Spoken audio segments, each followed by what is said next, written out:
topics and opinions expressed in the following show are solely those of the host and their guests and not those of W4CY Radio, its employees, or affiliates. We make no recommendations or endorsements for radio show programs, services, or products mentioned on air or on our web. No liability, explicit or implied, shall be extended to W4CY Radio or its employees or affiliates. Any questions or comments should be directed to those show hosts. Thank you for choosing W4CY Radio. You're listening to the ASQ Podcast for a transformational approach to life and leadership, blending soul wisdom with modern insight to create outer impact.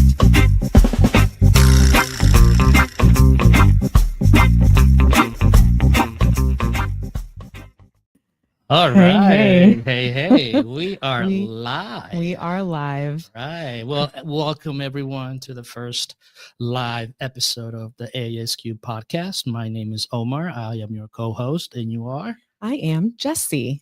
I am the host. You are the host. Host. Yeah. So we welcome everybody to this first episode of the ASQ Podcast Live. And the goal of ASQ, and we're going to talk about that, is really transforming our lives, but it all starts from within, right? It all starts from within. Definitely. So, Jessie, tell us a little bit about you so that we could begin to introduce ourselves and what we do, and then why we're doing this. All right. Well, so I have a doctorate in strategic leadership and very passionate about leadership and leading with authenticity and leading from within. And I did a lot of research on emotional intelligence when I wrote my book and my dissertation, and discovered that a lot of the people or a lot of the issues that are happening within the organizational settings are because of a lack of self-awareness. And so that sort of is how I jumped into this whole ASQ podcast thing. So talk about A Soul's Quest, because that's where it really, that was the birthplace of A Soul's Quest, right? Yeah. So, I mean, any change anywhere really starts with the individuals, right? And that's one of the things that we really want to focus on and highlight within the show. The foundation of life is the cell. And we as individuals are a macrocosm of that cell, right? Just as society and the work environments, our families, our everything are just a macrocosm of how individuals show up, right?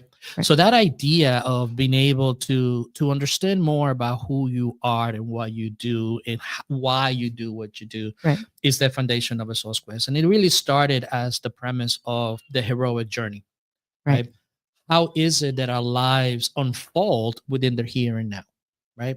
So as we go through life, what happens is experiences, situations, and so forth and so on, they give us perspective. Right. They give us perspective. Unfortunately, our perspective is very limited.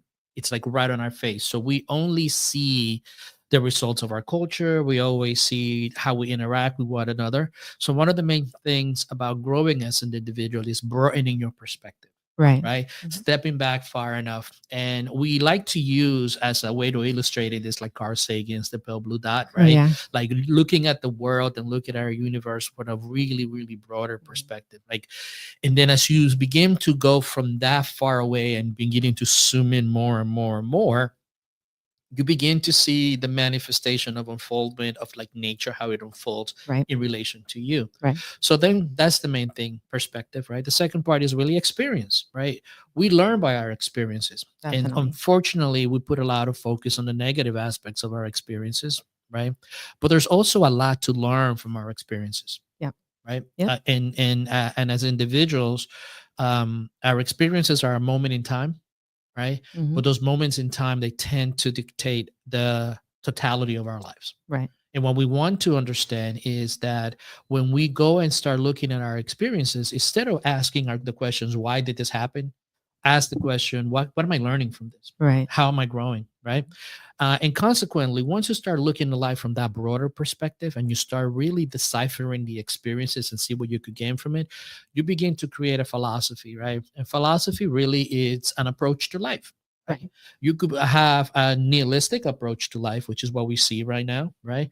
A lot of things are, nothing matters. So forget about it, right? So this nihilistic point of view is an approach to life, just like hedonism is an approach to life. The seek for power is an approach to life.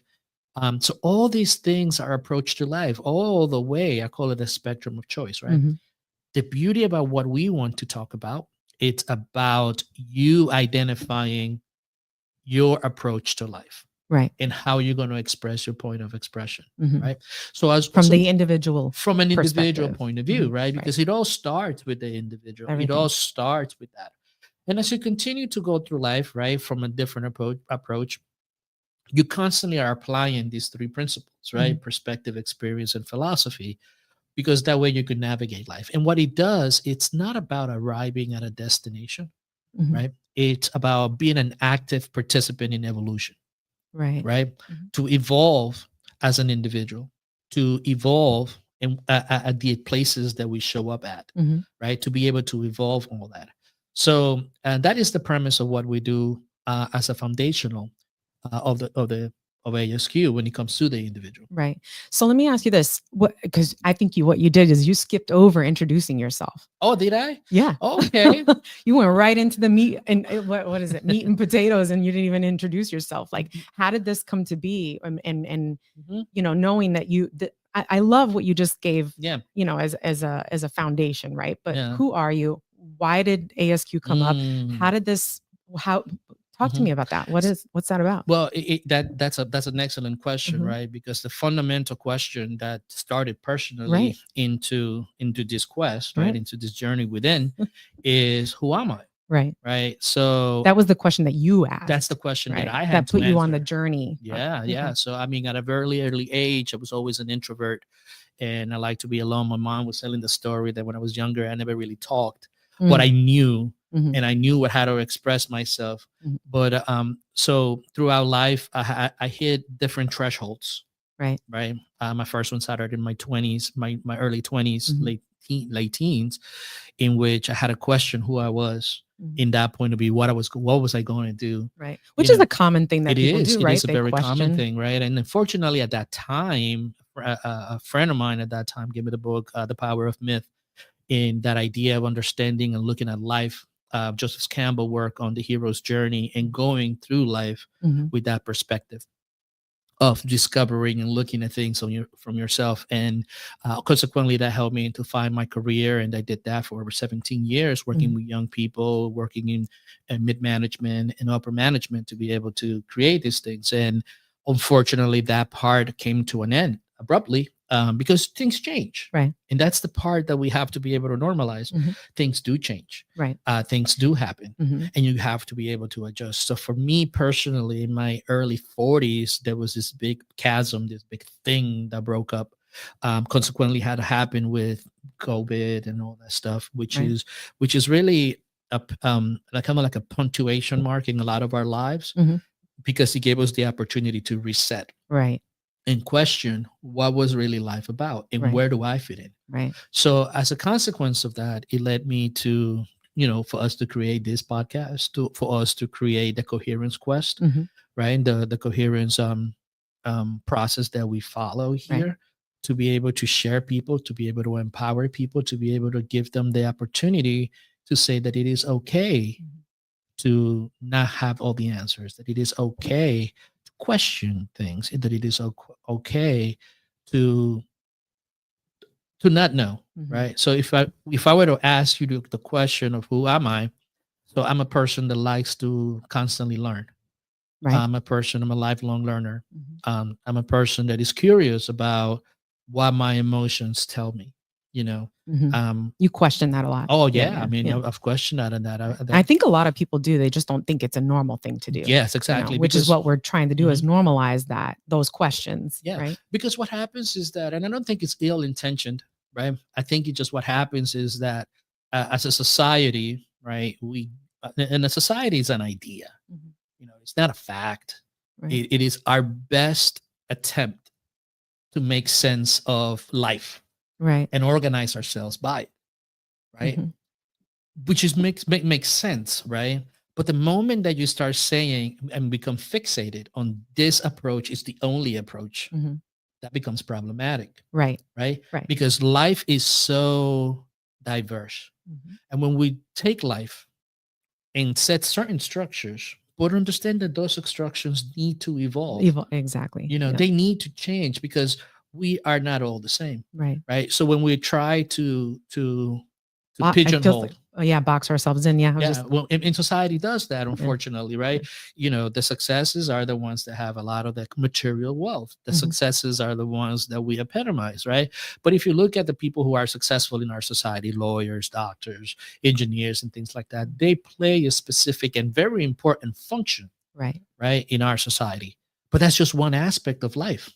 There are people that are interested in sports, that are interested in philosophy, and there are people that are interested in cooking. There are all these different things that makes the beauty and the diversity of life, right? So when you're looking at it like that, you start really understanding that the individual, right, and the systems that we create are important for individuals. Right. They're important for us to create structures in which the individual is kind of like, okay, what can I do? How do I fit in? Right. And unfortunately, our society doesn't do that, for better or worse, but it is up to our responsibility as individuals to be able to embark in our quest, because that quest is really what brings life about. That quest of you finding yourself in the here and now, because a life takes place in a certain time. It doesn't take place 100 years ago.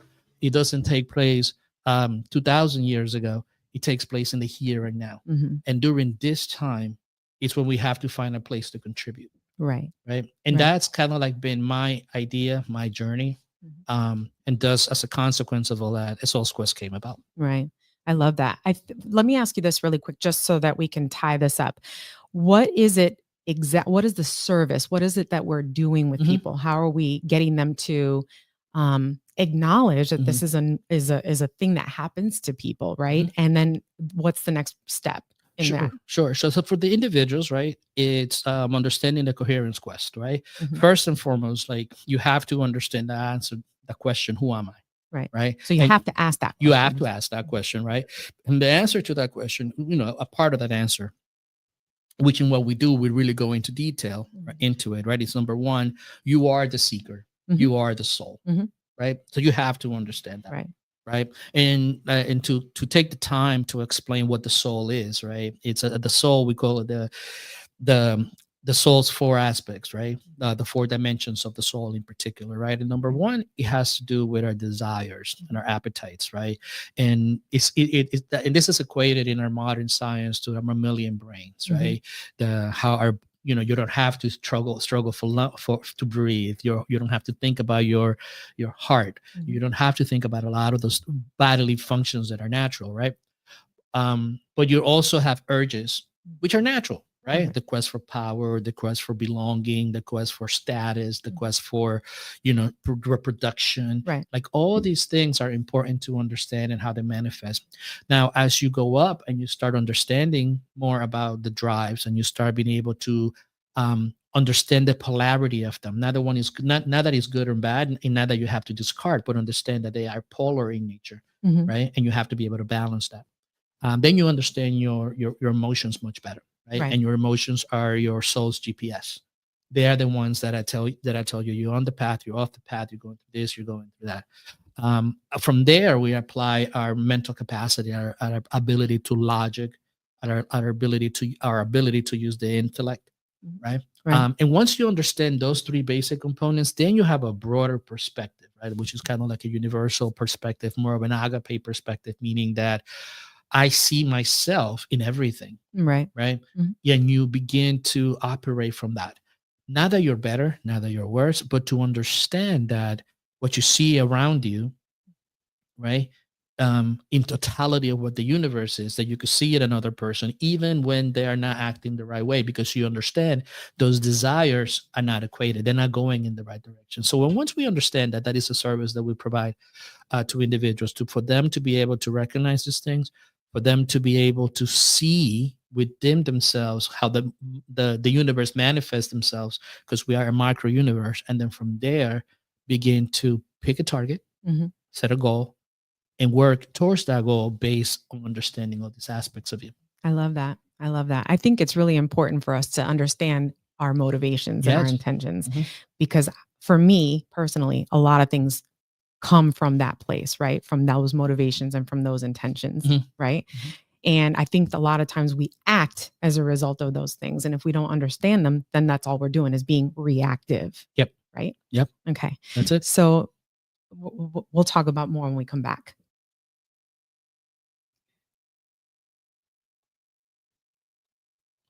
Okay, I guess we're gonna keep going. I've kind of like failed because we're supposed to submit commercials and all that stuff. This is part of the quest too, right? The part of the journey of life is that you have to adjust. Yeah, we've had nothing but moments for adjusting today. Anyways, I love it. And this is something else going back to the individuals, right? Because what happens a lot of the times is that we look at life as if, you have to always have the answers, right?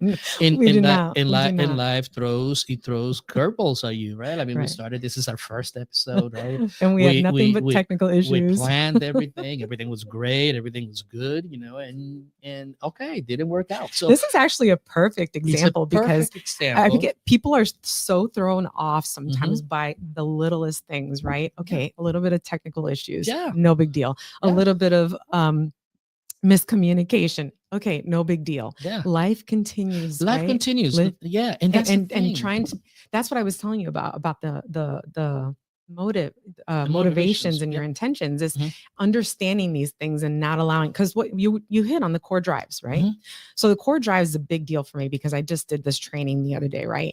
And one of the messages that I was driving home with these core drives is the fact that it's important to understand that balance, right? Yes. Which is what you just talked about. Once you understand that balance, then you're able to, before I thought we were going to commercial, where you're able to respond. Yeah. And where you're responding from. Yeah. Therefore, what your intentions are and what the motivation is, right? Yeah. Let me give you a practical example of it all, right? So status, right? Our society right now, it is a society of status. Right. Right. For most of us, we are driven by that idea of status, which is in essence, really, if you look at the bottom of it, is that essence of belonging, right, to something, right? Yeah. And status. Okay. Yeah. Yeah. Because I want people will look at me.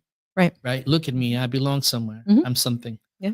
Right. If I have this title, that means I'm accepted. And none of us wants to feel other. Right. We all want to be looked at and admired and response. Right now, when you look at that in the spectrum, right, there's that part of which you feel that that's all that drives you, right?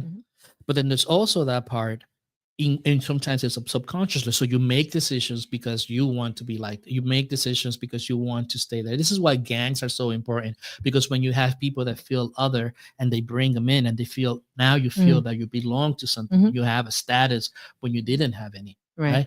So when we're not aware of all these different things about us, then we take to other stuff. Now there's the other aspect, the polar spectrum of when it comes to status, in which you could actually gain status for the benefit of the whole. Right. For the benefit of the whole, or gain status by really, really, really expressing who you truly are. Okay. And what you want to be. So and what you do. From an authentic position. From an essence point of view, right? Which is that idea that I understand who I am. I'm okay with who I am, and go from, and I live from there. It's like the Maya Angelou concept, where it's like, I belong nowhere, but I belong everywhere, but I belong most importantly to myself. I'm paraphrasing, right? But that idea is that you feel good, that it comes from inside, and because you're expressing or manifesting or bringing forth your own individual point of expression, which is the key. Wouldn't the question then at that point be, how do I get to that place? How do I get to that place where I can express myself from my essence, right? And actually show up and be okay with whatever people are going to say, because people are going to say something, and that's the biggest thing. And that's what you just alluded to, the belonging, right? You don't belong if people are judging you, or they're calling you out, or they're making fun of you, or they're doing all these little, gossip, whatever. So the first thing is this, it's like, and I was having a conversation with someone this week about, you gotta dumb things down or whatever, blah, blah. If you hear somebody telling you there's 5 steps to life, run away. And that's just kind of like the truth. That's right? not true? No, that's not true. Right. Life is too complex to bring it down into like 5 different steps. Yeah. Right. It's just too complex. There's too many way moving parts to kind of like, however, there are things that you could do on a regular basis, Mhm. right? That and things that you could actually begin to develop, innate skills that you could still begin to develop Mhm. to find that thing that you are, Mhm. and then begin to live from there. I'll give you an example. One of the most powerful things that you could do is pick yourself a goal, Right. right? Mhm. That's one of the most powerful things. And focus on that goal. It is the power of focus. Mhm. The power of making sure that everything that you are gets to there. And that goal doesn't have to be something super extravagant. It could be as simple, I don't feel good right now. Mhm. What would I do? Or what can I do to feel good about myself? Right. It could be you pick up a hobby. It could be cleaning up your house, Mhm. right? But with that, before you start even setting up your goal, you have to understand who you are. Right. And again, that's kind of like the work that we do, Mhm. right? Helping individuals figure out who they are, Right. right? Because once you start from there and seeing truly that what that is, right? Because you are a way for the universe to know itself, that means a lot, Right. right? It gives you a different perspective about your responsibility to live authentically Mhm. and to live from where you are. I have a great friend that we're going to be interviewing next week, Fred, and Fred is very technical. He's very, very strategic in the way that he thinks, right? It is he sees a lot of things in a lot of different perspectives, and I admire that, Mhm. right? Yep. And that's his point of expression, to create businesses, to create things, Right. right? Mhm. That's a beautiful point of expression.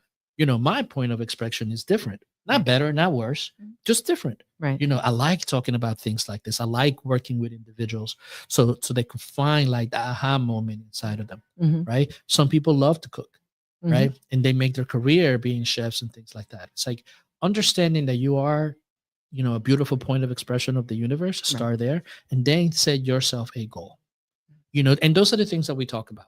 Right. And those are the things that we do.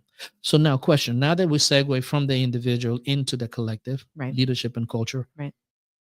Right. what are the things that you think going to happen? So, with leadership, one of the biggest things with leadership and organizational cultures is the fact that there are a lot of, so for me, when I was doing all of my research, a lot of strategic planning that goes into organizations and things like that. And a lot of the times those strategic plans end up collecting dust, Yep. right? They end up sitting on shelves. In fact, I have a quote, right? 90% of organizations fail to execute their strategy successfully, right? And then 85% of leadership teams spend less than 1 hour a month on strategy, right? That's in and of itself a problem because you don't know where the organization is heading, right? You're not implementing plans either because they're not the greatest plans in the world and they need to be revisited, or there's other focuses that are taking away from the strategic planning aspect, right? So at ASQ, we we work with leaders and organizations to move from that area or that place of fragmentation and move them into coherence or into alignment, right? And we do that by using the PEP framework, which is the thing that we developed, a philosophy, experience, and perspective. In fact, I just did the training on Friday, which was amazing. And we talked about going over the dimensions of the soul, which you already tapped into, which is really important in understanding the next step, which is the PEP framework, right? And then we work with individuals and organizations to, again, go from fragmentation to coherence. coherence. So let me ask you this, right? You're a doctor with strategic leadership. What are the pain points or what do you think are the challenges in modern leadership that you're seeing? One of the biggest things is burnout. There's a lot of burnout. There's a lot of expectation placed on leaders that require them to respond in situations not from a place of essence. There's not a lot of autonomy. There isn't a lot of space for being able to be creative and have experiences that speak to their intrinsic motivation. Does that make sense? Yeah. And so there's plenty of studies out there that talk about this, but one of the ones that stands out for me is a study that was done by Ryan and I think it's DC or Desi. I don't remember how to say his last name. but self-determination theory, Mhm. right? And that's about autonomy. It's about relatedness, and it's about competence. Mhm. And those are the very things that we talk about at ASQ. Yep. Right? Belonging, relatedness, right? Mhm. Competence and autonomy is is living from your essence, Yep. right? And moving into situations from your essence. Mhm. And I think the biggest thing is a lot of burnout. A lot. Yep. That's like a huge number. In fact, I have that burnout. 76% of it is emotional exhaustion Mhm. in the organization. And a lot of that has to do with the fact that there's a lot of expectations that are not necessarily realistic. Yeah. Right. Yep. Numbers. They want to see data. I mean, you always get so whatever when we talk about data. Data is a huge thing. And that's what they rely a lot of their functions on is data and numbers. And you know, and it's interesting because this is what happens when it comes to, I mean, we talked about the individual and how we do things because we want to keep up with the Joneses, right? Mhm. We don't want to be left behind, and that idea of belonging. Mhm. When it comes to leadership, right, would you say is the same thing? Because a lot of leaders, in order for them to show themselves as being successful in their arena, right, they have to hit those matrices, and as a consequence of that, they forget that that another aspect of what they do is serving the people that they work with. Right. And that's exactly the point that I'm trying to make is that the leaders are getting burned out because the expectation is for them to be successful. Mm-hmm. We apologize about this, you know. They're mowing the lawn right outside. This is interesting. This has never happened before. So, but we're live, you know, this is what happens live. My God. I kind of want to go out there, but we got to keep going. We got to keep going. Okay. So yeah, the question is that, in leadership, a lot of people are so preoccupied with making sure that they're successful, that they're viewed as being successful, and they're making lots of money. This is the car that I drive. This is my status, right? That they overlook even, and this is why we focus on the individual, right? Yep. This is the very reason why, is because it starts with the individual. There has to be a recognition that I can't work from this space. Yeah. Right? So let me ask you this, because a lot of people will say, well, you know, I'm in business to make money. Right. I'm in business to make money.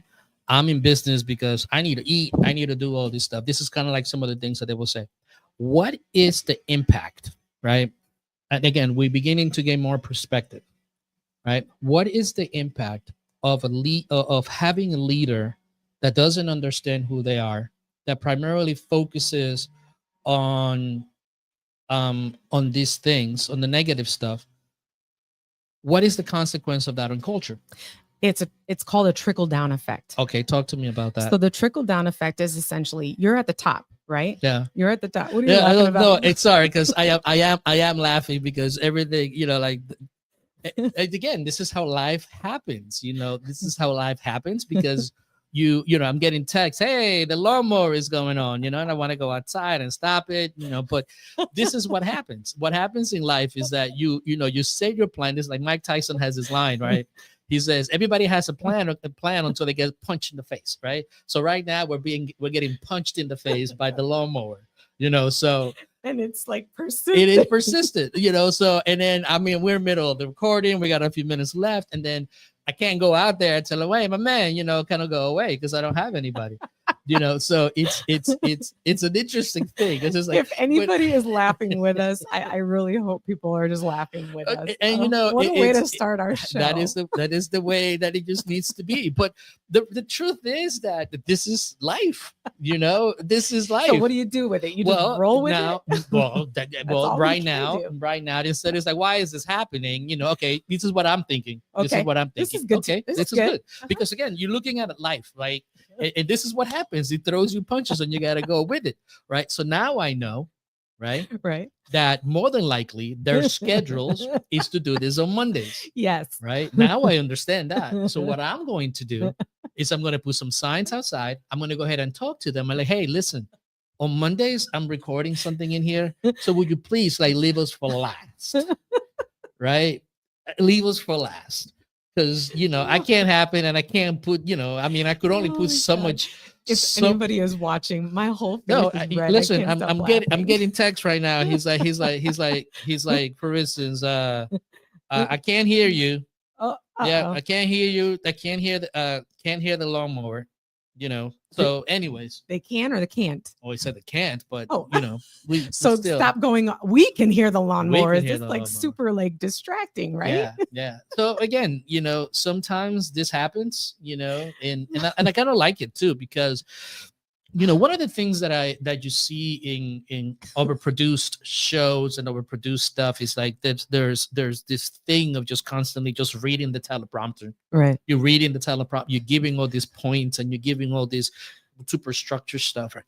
Right. The reality of our conversations is that they're natural conversations. Oh yeah. This is very natural. Oh my God. Yeah. Completely impromptu stuff here right now. Yeah. So let's go back. So let's recap what we've done so far. So we talked about the individual. Now we're talking about leadership, right? Right. And the question that I have for you, what is the impact of we were talking about the trickle down effect. Yeah. Right. Yeah. The trickle down effect is essentially you got somebody that's at the top, right? Okay.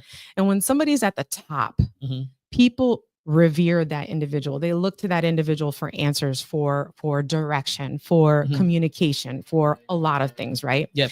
And what happens is when you put metrics and data and all these and this need to be at this certain level because you have to look good outwardly, right?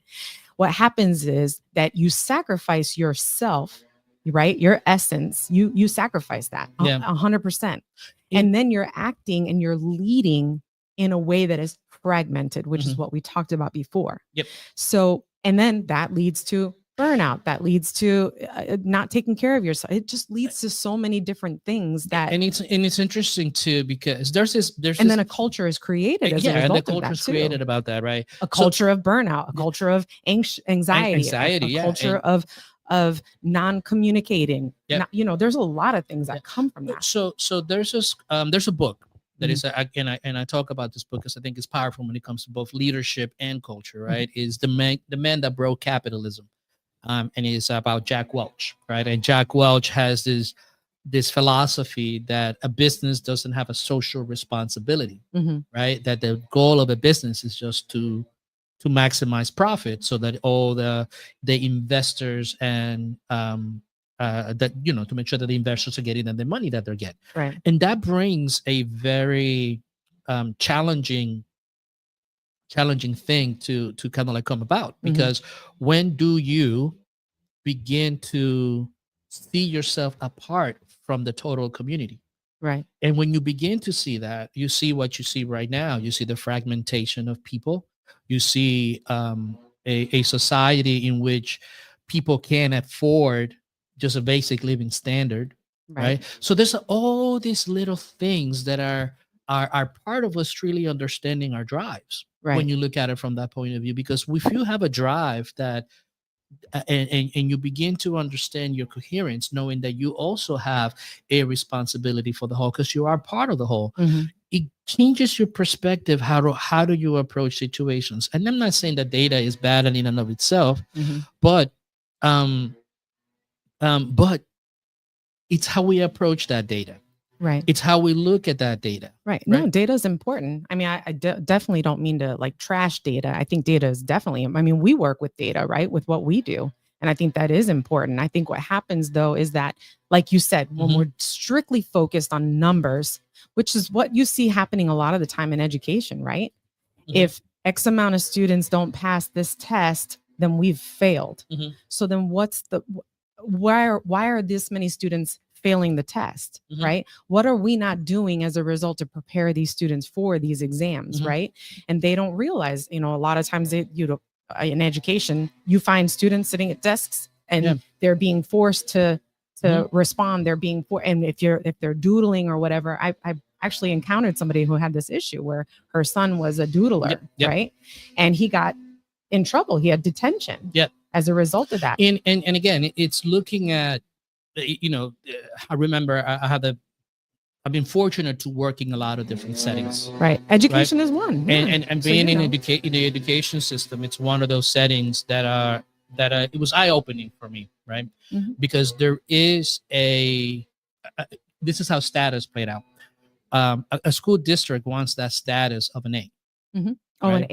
Of an A status, right? And one of the things that I did see, it's this idea of how do we either help the bottom 25 move up, or how do we exit them out of the school so that we could get that grade up?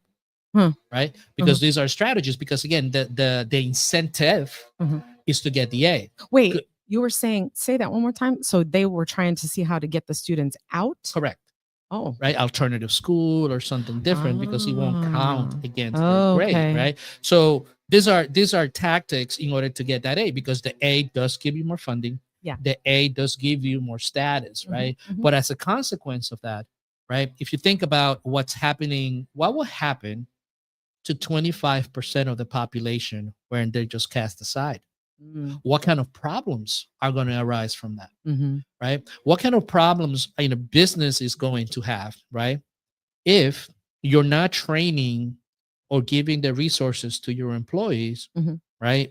To develop to them, develop, to create a sense of belonging, to create a sense that they could contribute to the whole. Right. Right? Because what happens is, when we're driven just primarily by that, right, then you are going to be having a challenge maintaining individuals, because your culture doesn't allow for creativity, which is a natural human drive. Right. Collaboration, which is another natural human drive. Right. When you're doing a drive for that, and we are no longer living in an age in which you could say, I pay you, so do my work, because people are living jobs because they're looking for more fulfillment. They're unfulfilled. And we could have both. Now, somebody would say, well, this is not realistic. It's not that. It's like, I have to fire people before, but they saw it coming. Right. You could let them know, listen, and this is one of the things that we teach. This is one of the things that we guide businesses through, is to be able to create these processes that are going to show them, okay, here you are. Is it a training issue? Right. Or is it a willingness issue? If it's a willingness issue, there is nothing I could do. That's different. But if a person is not capable, okay, well, maybe this is not the right job for them. Right. Which is okay. Or that role is not right. That role, it may not be. And in this position here and now, this may not be the role for you. Right. And that's okay. Right. Right. And you could have that conversation without the antagonism of what we see right now. Right. So being coherent, both from the individual standpoint and also from the organizational leadership standpoint, those things are important to understand, because again, we don't live in isolation, and an organization, it's not just an isolated organization. It serves a purpose, and those are important. Absolutely. I love that. So let me ask you this. What, when it comes to leadership and the individual and leadership, like what we do at ASQ is we guide, right? Yep. We have trainings. We do. Go ahead. So let me put it like this, right? So what we do is this, right? I just want to share like what it is that we do as an organization. Of course. So we have two prongs of our organization. And again, we follow the social ecological change model. Right. And the social ecological change model is very specific, right? It takes the individual. So everything starts with the individual. Everything. Right. The powerful thing about a society is having the most powerful thing about a society, but also the most frightening thing about a society is having people, right, that are strong, they're self-reliant, that they think for themselves. It is the need of a society, but it's also the thing that makes people that want to control society scary, because you don't want people that are self-reliant, because then you have no control. Then you have nothing. Yeah, exactly. Right? So everything starts with the individual. And again, it doesn't have to be that polar, but unfortunately that's how we experience things. Right. It's a perspective. It's a perspective. A perspective. A perspective. Exactly. Right. It's a of perspective. Of many, right? So what we do is we start with the individual. With the individual, if an individual is coherent, right? Meaning they understand the 4 dimensions of their soul, right? They understand the PEP framework, and understanding that their role is to evolve, not to arrive, but to evolve, to constantly be unfolding, right? Constantly taking these informations in, changing, applying perspective, right? Mhm. Deciphering their experiences, Mhm. right? To see what they're learning from them, To and then take from it. creating a philosophy, which is an approach on how they're going to move forward, Right. right? And understanding that this is it's an evolving process. It Like is you're an- going it's to hit one threshold, and you that's can- what you apply. Mhm. Then you're going to go to the next threshold, and now Mhm. you've gained wisdom in Exactly. this one, and now you're at this next level And or the next level. threshold. Yeah. Right. So this is why it's called a soul's quest, because you Mhm. have to go and live life. You Yeah. have to see it. You have to experience it, right? Right. And as you continue to that, right, if you're living from there and you see that, right, one of the things that I tell leaders, right, is that you lead by example, Mm. right? Mhm. And this is the example that Right. we want to share, Yes. right? Because Yes. when you live from there as a leader, as an individual, because I believe everybody has the capabilities and has the innate potential to be leaders. Leaders of their lives and leaders of their families and Yes. things like that, Mhm. right? And then leaders doesn't mean really just imposing my will on other people, right? So then from an individual, you expand your immediate surrounding, and typically that's the family and the people that are around you. Mhm. From there, you go into work and you affect that environment as well, Right. contributing, sharing your point of expression. Mhm. From there, consequently, that affects your community as well, Mhm. right? And from there, it affects the whole. It affects the nation. It affects the way that we interact with the world, right? Right. So It's it like is that butterfly effect that we talk about. exactly, Yeah. but it starts with the person. It is a very conscious effort to be able to do this, Right. to be able to look at yourself as an essential part, right, Mhm. of the entire cosmic whole, Right. right? And again, for some people it sounds poetic, and for some people I think I it think sounds like whatever, I just want to get mine, right? But unfortunately, we live with other people, right? And well, for better or worse, we are, right. a part of the entire human race. And I love people that are in business. I Mhm. think that we need to have more people in business, Mhm. right? More people to be more self-directed, because at this day and time, the challenge of our time, it's really this. From what I see, this is what I think ASQ is so important, right? Mhm. What does it mean to be a human being, right? In this day and age with AI, Hmm. right? With automation, Mm. with all these things. Right now, the quest is so pivotal, Yeah. right? Gosh, I really haven't even thought about that, but Yeah, you're right, yeah. because there are so many things that are capable of directing our behaviors Mhm, and our paths. mhm. That's a scary thing. And Mhm. so knowing who you are has never been more important. It's Correct. always been important, but it's now even more important considering these things, Yeah. right? Which is crazy. Yeah, I but that it's just I don't know why that hit me just now, but Mhm. yeah, but it's AI so and important right now to be a human being, yeah. to know,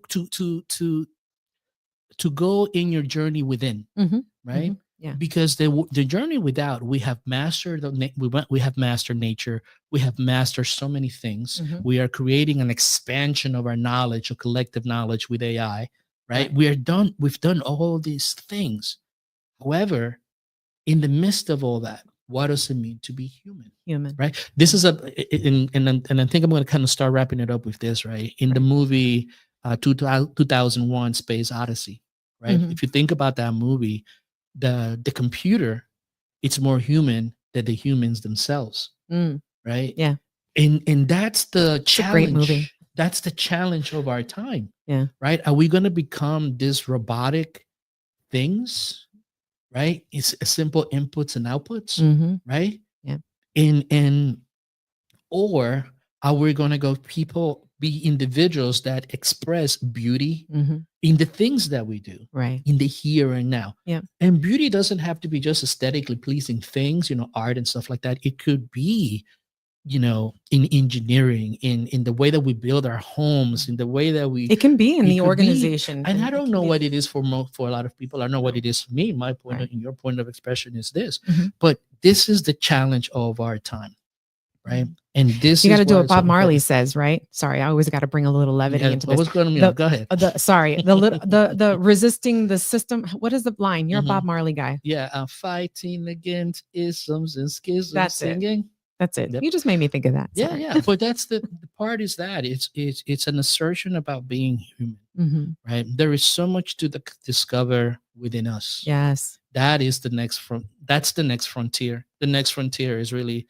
what is it going to come out of us? And it manifests in business, right? Yes. And if you look at businesses in entrepreneurship, right, in organizations, how is it that we're going to be manifesting humanity, right, in all this? Yeah. Right. Yeah. How is it that we are going to assist others to find their point of expression so that they could create from that point of expression?